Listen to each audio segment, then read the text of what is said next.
Yo mga idol, kamusta? Sports Talk PH nga pala. Ang laban ng ating pambato, pag-usapan natin yan mga idol. Ngunit bago ang lahat ay huwag kakalimutang mag-subscribe at i-click ang notification bell button for more sports talk. So isang napakalungkot na balita nga po para sa ating mga Pinoy boxing fans. Ito po ay dahil ang ating pambato na si Dave the Doberman Apolinario ay bigong maging isang ganap na world champion matapos nitong matalo sa kamay ng Meksikanong si Angel Ayala sa mismong baluarte nito sa Mexico kanina lamang. Pinaglabanan po ng dalawa ang bakanteng IBF Flyweight World Title Belt. Subalit sa kasamaang palad ay napuntir niya ng Meksikano ang bodega ng ating kababayan. Kaya naman tumiklop si Apolinario matapos ng sunod-sunod na solidong mga body shots na ibinato ni Ayala. Hindi na kinaya pang makabangon ng ating pambato kaya naman itinigil na lang ng referee ang laban. Dahilan kung bakit nakuha ni Ayala ang panalo via 6-round knockout. Dahil sa panalong ito ni Ayala ay isa na siyang ganap na world champion ngayon at umabante na din ang kanyang napakalinis na undefeated record sa 18 wins with 8 knockouts at walang talo.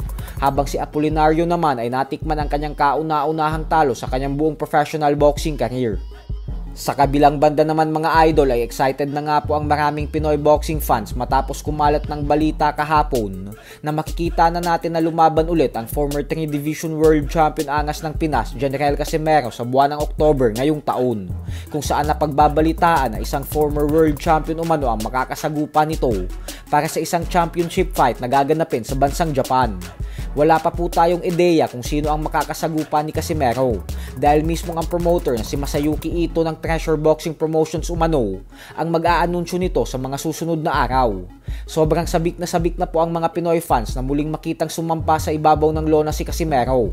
Gawa ng mag-iisang taon na ang nakakalipas magmula ng huling beses itong lumaban kung saan nauwi sa tabla ang resulta ng bakbakan gawa ng accidental headbutt.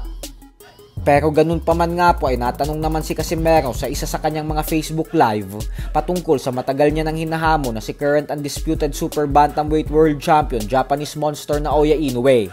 At narito po ang naging sagot ni Casimero. Idol, kailan ba babasagin mukha ni Naoya? Malapit na, abangan nyo lang. Abangan nyo mga geng-geng.